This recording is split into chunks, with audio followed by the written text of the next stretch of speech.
ये कहानी है एक नौजवान लड़के की जो गुस्से में अपने घर से निकल आया है और बड़बड़ा रहा है। छुपा कर रखे हैं सारे पैसे। एक मोटर बाइक ही तो मांगी थी मैंने। कोई खजाना तो नहीं मांग लिया। ठीक है, कोई बात नहीं। अगर वो मुझे बाइक नहीं दिलाना चाहते तो मैं भी तब तक घर नहीं जाऊंगा जब तक कि मैं नई मोटर बाइक नहीं खरीद लेता। लड़का ये गुस्से से बड़बड़ाते हुए जा रहा था। तभी उसके पैरों में कुछ चुभा।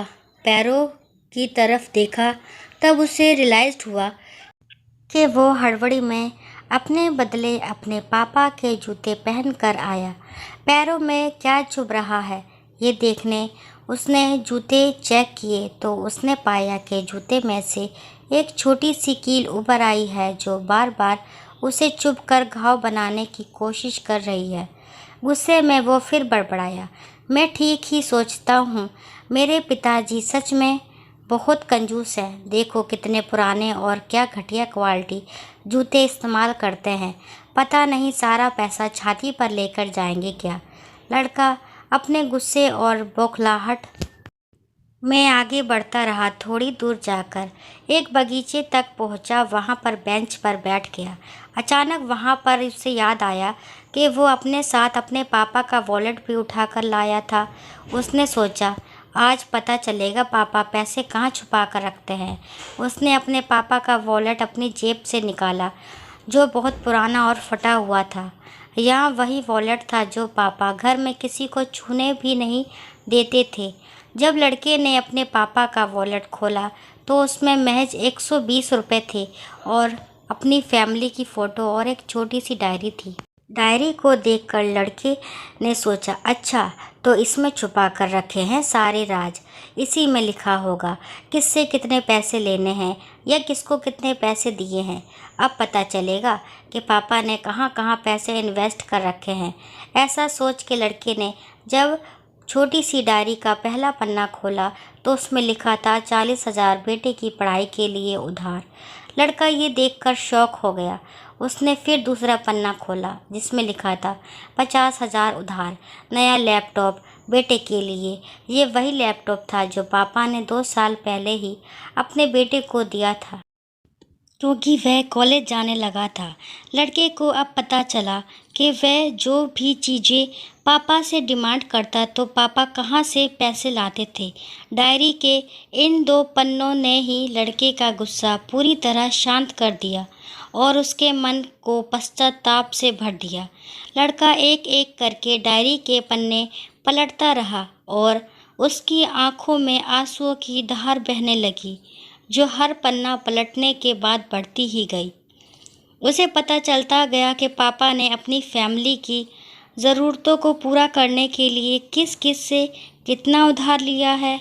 पन्ना पलटते पलटते लड़का पिछले दिन की डेट तक पहुंचा। पिछले दिन की तारीख वाले पन्ने पर लिखा था 50,000 बेटे की बाइक के लिए। इस पन्ने को पढ़ते ही बेटे को लगने लगा कि वो इस दुनिया का सबसे खराब बेटा है। लड़के ने जब डायरी का आखिरी पन्ना खोला तो उसमें लिखा था अच्छे जूते खरीदने हैं। हालांकि ये लाइन बेटे को समझ में नहीं आई, लेकिन वह अब जल्द से जल्द अपने बाप को मिलना चाहता था। इसलिए वह बेंच से उठा और अपने घर की ओर तेजी से चलने लगा। बगीचे के थोड़ा आगे रास्ते में पानी गिरा हुआ था जिस पर चलने के बाद लड़के को अपने पैरों में ठंडक महसूस हुई। उसने अपने पैरों से जूते उतार कर देखे तो दोनों जूते नीचे तल से फटे हुए थे जिनसे पानी रिस कर पैरों तक आ रहा था। जूते में निकली कील भी लड़के के पैर में जख्म बनाने में कामयाब हो गई थी। अब बेटे को माँ की वह बातें याद आई जब माँ पापा से कहा करती थी, अब तो नए जूते ले लो, कितने पुराने हो गए हैं। और पापा ये कहकर टाल दिया करते थे, अभी तो लिए हैं, कुछ साल और चल जाएंगे। बेटे ने दोनों जूते उतार कर फेंक दिए और फूट फूट कर रोने लगा। लड़का बड़ी तेजी से अपने घर की तरफ दौड़ा।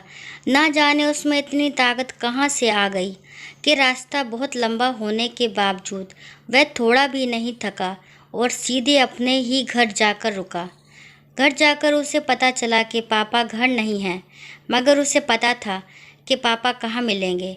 वह तुरंत नज़दीक के बाइक डीलर के शोरूम पर गया, जहाँ पर उसका बाप उसके लिए नई गाड़ी खरीद रहा था। लड़का दौड़कर अपने बाप के गले से लग गया और फूट फूट कर रोने लगा। जब पिता ने लड़के से पूछा कि क्या हुआ, तो लड़के ने अपने पिता से माफ़ी मांगी और कहा कि मुझे बाइक नहीं चाहिए, इन पैसों से आप अपने लिए नए जूते खरीद लीजिए और आगे से मैं कोई भी चीज़ खुद के कमाए पैसे से ही लूँगा। मैं बड़ी मेहनत करूँगा और आपका कर्जा भी उतार दूँगा। ये सब सुनकर पिता की आंखों में भी आंसू आ गए खुशी के। दोस्तों, बड़े खुशनसीब होते हैं वो लोग जिनके माँ बाप होते हैं, लेकिन अक्सर हम माँ बाप की मजबूरियाँ नहीं समझा करते। आशा करती हूँ ये कहानी जानने के बाद आप लोग माँ द्वारा इनकार की गई बातों की गहराई को समझने की कोशिश करोगे, और उम्मीद करती हूँ कि ये कहानी आपको ज़रूर पसंद आई होगी। और अपने विचारों को कमेंट बॉक्स में ज़रूर बताएं और कहानी को लाइक, शेयर और सब्सक्राइब करना ना भूलें। और कहानी को लास्ट तक सुनने के लिए थैंक यू।